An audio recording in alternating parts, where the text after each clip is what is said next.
Kalau lu tumbuh di era sekarang, besar kemungkinan lu nganggap UFC itu udah kayak bagian normal dari dunia olahraga. Kayak emang dari dulu tuh udah ada gitu bre.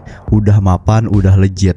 Tapi coba mundur sedikit ke belakang bre. Ada masa di mana UFC itu bukan dianggap olahraga, tapi tontonan brutal yang bahkan dilarang di lebih dari 30 negara bagian di Amerika.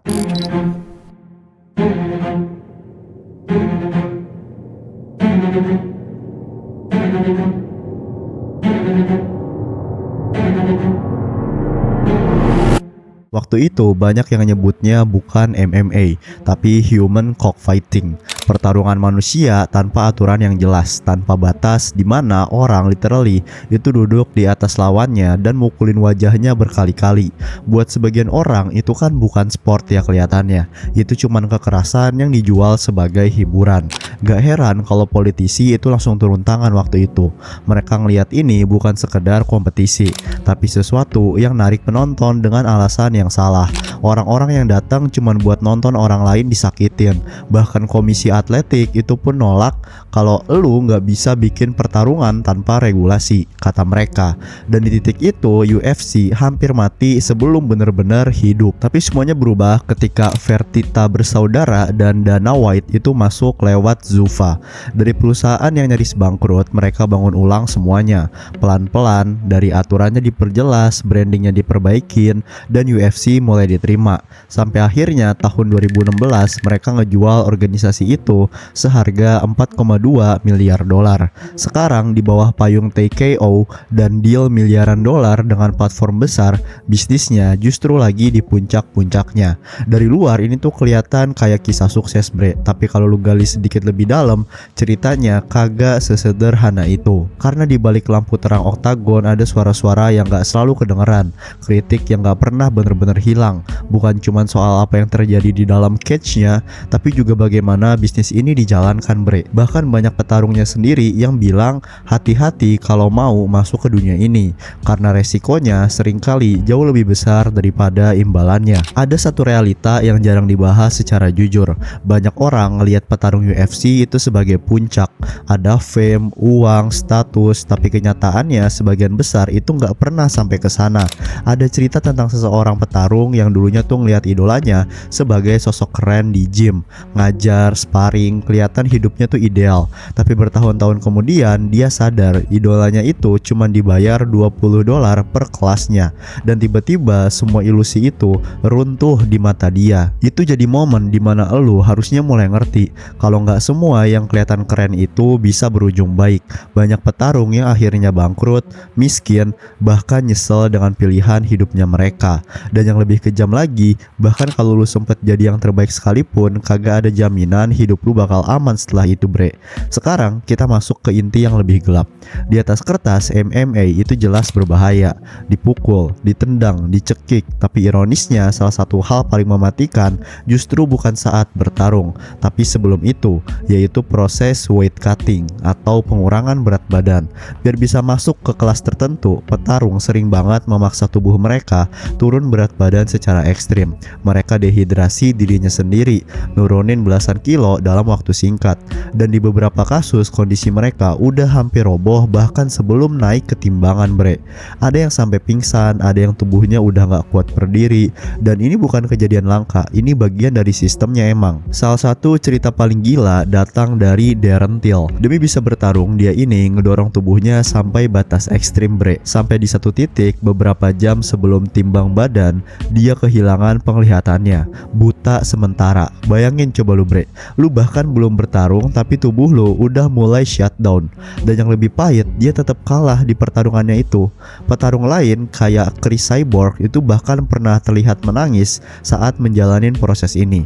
Bukan karena lawan, tapi karena tubuhnya sendiri udah kagak sanggup bre. Dia biasa bertarung di 145 pounds, padahal berat alaminya jauh di atas itu. Tapi karena divisi tertentu itu nggak dianggap cukup kompetitif, dia harus menyesuaikan diri atau keluar dari sistem. Jadi buat banyak petarung, weight cutting ini kayak cheating yang dilegalkan gitu. Lu cuman perlu ngurangin berat badan lu di waktu timbang berat badan. Abis itu lu bisa balik lagi bulking dan lu udah dianggap lolos masuk di kelas itu. Semua orang tahu kan kalau ini tuh nggak sehat, soalnya prosesnya kan cepet banget. Tapi kalau lu nggak ikutin, lu kalah ukuran di dalam cage-nya.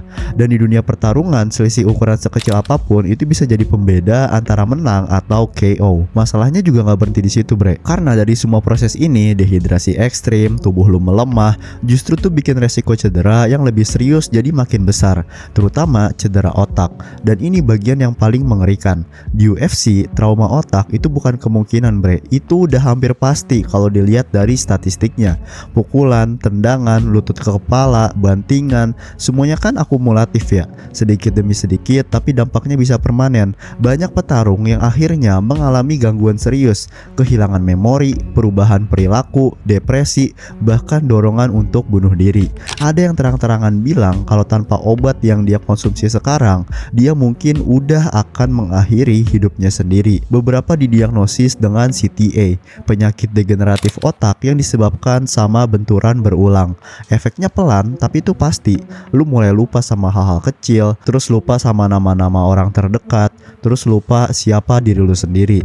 Dan yang bikin lebih berat, ini tuh sering baru kerasa setelah karir mereka itu udah selesai. Tahun 2014, beberapa petarung veteran itu menggugat UFC karena praktek bisnis yang dianggap menekan bayaran mereka. Tapi dibalik itu, satu hal mulai terungkap, bre. Banyak dari mereka udah mengalami kerusakan permanen tanpa kompensasi yang sebanding. Salah satu contohnya itu adalah Shane Carwin. Dulu tuh dia hampir jadi juara, dikenal sebagai salah satu pemukul terkeras. Tapi setelah karirnya selesai, dia mengungkap kalau otaknya mengalami kerusakan di bagian penting. Padahal dia tuh punya gelar teknik, punya karir juga gitu loh maksudnya di luar olahraga. Tapi karena kondisi itu, dia bahkan gak bisa mempertahankan pekerjaannya. Dari puncak dunia ke titik dimana dia gak bisa menopang hidupnya sendiri. Dan cerita dia itu bukan satu-satunya. Spencer Fisher, petarung yang pernah 17 kali tampil di UFC, juga ngalamin hal yang serupa, bre. Awalnya tuh dia diam, loyalitas lah ke organisasi bikin dia itu menahan semuanya. Tapi akhirnya dia buka suara. Hasil scan itu nunjukin kerusakan di otaknya, bre. Dia mulai lupa sama nama orang, bahkan pernah lupa nama anaknya sendiri. Keseimbangannya terganggu, memori jangka pendeknya itu hilang. Dan yang paling menyakitkan, dia takut kalau suatu hari nanti dia nggak bisa ngenalin keluarganya sendiri. Lu bayangin coba, bre, lu masuk ke dunia ini itu buat ngejar mimpi, buat jadi legenda, tapi yang lu dapat di akhir justru kehilangan diri lu sendiri. Dan di titik itu, satu pertanyaan mulai muncul. Semua ini, uang miliaran, pertarungan besar, sorotan dari dunia, sebenarnya dibangun di atas apa? Karena tanpa petarung itu kan gak ada yang bisa dijual ya dari UFC ini.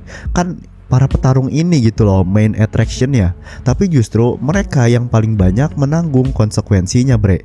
Jadi sekarang balik ke elunya. Kalau lu tahu semua resikonya dari awal, fisik lu hancur, mental lu bisa terkikis, masa depan lu jadi nggak pasti, lu masih bakal ngejar mimpi itu atau milih jalan lain, bre?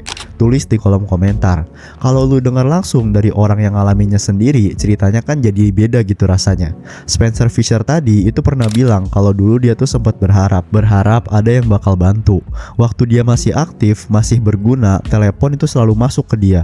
Relasinya juga kerasa deket, seolah dia bagian penting dari sistem UFC ini. Tapi begitu semuanya selesai, begitu tubuhnya udah mulai rusak, yang dia tunggu itu gak pernah dateng. Dia ditinggalin. Dia pikir mungkin mereka bakal bantu. Mereka punya hasil tesnya, mereka tahu kondisinya dia. Tapi waktu terus jalan dan gak ada apa-apa yang berubah. Sampai akhirnya istrinya bilang satu hal yang pahit tapi jujur, udah jangan berharap. Karena buat perusahaan kayak sebesar UFC ini, lu cuman bagian dari masa lalu. Lu udah melakukan bagian lu, dan sekarang peran lu udah selesai. Dan di titik itu semuanya jadi jelas. Buat fans, cerita ini nyakitin, tapi jujur aja gak terlalu mengejutkan. Spencer itu bukan orang sembarangan, bre. Dia itu 7 tahun di level tertinggi MMA. Dia bagian dari generasi yang bantu ngebangun UFC jadi sebesar sekarang. Tapi lu ibarat ibaratin coba kayak lu main di timnas gitu loh. Tapi pas lu keluar itu tuh kagak ada uang tambahan, uang pensiun kayak atau uang apa gitu kompensasi lah, tanpa jaminan dan tanpa perlindungan. Dan yang lebih berat lagi, masih banyak kasus kayak gini bre. Masih banyak petarung lain yang kemungkinan bakal ngalamin hal yang serupa, cedera otak, gangguan mental, hidup setelah karir yang berantakan. Dan ini yang bikin pertanyaan besar itu makin keras kedengarannya. Kalau tanpa mereka UFC kan gak ada apa-apanya, tapi kenapa mereka yang paling sedikit untuk dilindungi sama UFC-nya ini? Memang sempat ada titik di mana sistem ini tuh digoyang. Gugatan antitrust akhirnya menghasilkan kompensasi sebesar 375 juta dolar untuk petarung dari periode 2010 sampai 2017. Kedengarannya besar, tapi kalau dibandingkan dengan total pendapatan organisasinya itu sendiri, itu cuma sebagian kecil. Dan sekarang gugatan baru bahkan udah muncul untuk periode setelahnya dengan tuduhan yang sama. UFC mempertahankan dominasinya dengan cara membatasi kompetisi dan menekan bayaran petarung. Disinilah kita mulai ngelihat gambaran yang lebih besar bre. Di hampir semua olahraga besar, atlet itu biasanya dapat sekitar setengah dari total pendapatan. NFL, NBA, sepak bola itu kisaran 47 sampai 50%. Tapi di UFC secara historis petarung itu cuma dapat sekitar 16 sampai 19%. Sisanya ya lu tahu kemana perginya. Dan yang bikin lebih dingin, respon dari atas itu juga nggak berusaha menenangkan. Justru sebaliknya, pesannya jelas. Kalau lu nggak suka ya udah bikin organisasi lu sendiri. Ini bisnis, ini liga besar. Lu cukup bagus buat bertahan atau lu ya keluar. Masalahnya ini tuh bukan cuma soal siapa yang kuat atau siapa yang lemah. Ini soal strukturnya. Selama bertahun-tahun setiap upaya petarung buat bersatu, buat punya posisi tawar itu selalu gagal. Dan ironisnya narasi yang dipakai untuk menolak itu selalu sama. Ini bukan olahraga tim, ini individu, jadi sulit buat bersatu. Padahal kalau lu lihat lebih dalam, justru disitulah letak kontradiksinya. Karena di satu sisi mereka disebut independent kontraktor, tapi di sisi lain mereka dikontrol hampir sepenuhnya. Mereka nggak bisa pilih lawan, nggak bisa bebas pilih event, bahkan nggak bisa pakai sponsor mereka sendiri. Semua diatur, semuanya dikunci. Dulu petarung bisa dapat uang besar dari sponsor di celana mereka, bahkan kadang lebih besar dari bayaran petarungnya. Tapi sejak 2015 itu diberhentikan. Semua wajib pakai aparel resmi dari Reebok lalu ke merek-merek sport lainnya. Dan di situ banyak yang kehilangan ratusan ribu dolar, uang yang seharusnya bisa jadi penyangga untuk hidup mereka. Ada cerita tentang seorang petarung yang harus nolak tawaran sponsor sekitar 150 ribu dolar. Cuman karena nggak boleh dipasang di celananya saat bertarung. Bayangin coba bre, lu bukan nolak karena lu nggak mau, tapi karena nggak diizinin. Dan itu belum termasuk kontrak ya. Beberapa analis hukum bahkan bilang kontrak UFC itu terlalu restriktif, sampai dibandingin dengan model kontrak era 1940-an. Ada yang bilang secara hukum modern ini bahkan bisa dianggap nggak sah, terlalu mengikat, terlalu satu arah, bahkan disebut sebagai bentuk perbudakan modern dalam konteks tertentu. Tapi meskipun semua kritik itu muncul ke permukaan, sistemnya tetap jalan kayak biasa. Pendapatan terus naik, profitnya makin besar, tapi bayaran petarung itu relatif stagnan. Dan mulai banyak suara yang gak bisa lagi dibungkam. Jack Paul misalnya, walaupun kontroversial, mulai ngedorong ide dari serikat petarung. Bukan karena dia paling peduli, tapi karena dia salah satu dari sedikit orang yang punya platform untuk ngomong tanpa takut kontraknya dipotong. Bahkan orang dalam kayak Joe Rogan itu pun mulai angkat bicara. Intinya sederhana, orang datang nonton itu karena petarungnya. Tanpa mereka kagak ada yang namanya show. Tapi angka gak bisa dibohongin, dan jurangnya terlalu jauh untuk diabaikan. Mantan juara cerita kontraknya tuh berubah saat mereka mulai ngasilin banyak uang. Ada yang fight perebutan gelar dunia itu cuma dibayar 18 ribu dolar. Sementara di sisi lain perusahaan itu ngasilin miliaran bre. Bahkan ada petarung termasuk yang di level atas yang masih harus cari pemasukan tambahan di luar cage atau di luar ring cuman untuk bertahan hidup. Kontras ini makin kerasa ketika dunia tinju yang kagak dimonopoli sama satu organisasi itu mampu menawarkan bayaran jauh lebih besar untuk satu malam pertarungan. Di titik ini banyak yang mulai mempertanyakan arah dari industri ini, apalagi dengan dorongan untuk mengubah regulasi kayak Ali Act yang dikhawatirkan ngebuka jalan bagi kontrol pasar yang lebih besar. Beberapa pihak di dunia tinju itu udah ngasih peringatan karena mereka melihat pola yang sama, bisnis didahuluin, petarung di belakangin. Sementara Sementara itu dari atas narasinya tetap sama bre, lebih banyak uang berarti lebih baik. Tapi buat petarung itu nggak selalu kerasa, karena realitanya semua uang itu datang dari resiko yang mereka ambil. Protes pun itu mulai muncul, tapi dengan cara halus, karena bicara terlalu keras bisa berujung sama konsekuensi. Di saat yang sama, perbedaan latar belakang petarung juga bikin untuk sulit bersatu. Ada yang merasa ini udah cukup, ada yang melihatnya sebagai eksploitasi. Akibatnya bahkan di level tertinggi masih ada petarung yang hidupnya jauh dari stabil. Dan untuk mengubah itu sebenarnya butuh satu hal, yaitu keberanian untuk bilang tidak. Tapi rasa takut, kehilangan kontrak, nggak dikasih fight atau bahkan dibekuin, itu ngebuat banyak dari mereka akhirnya tetap tunduk.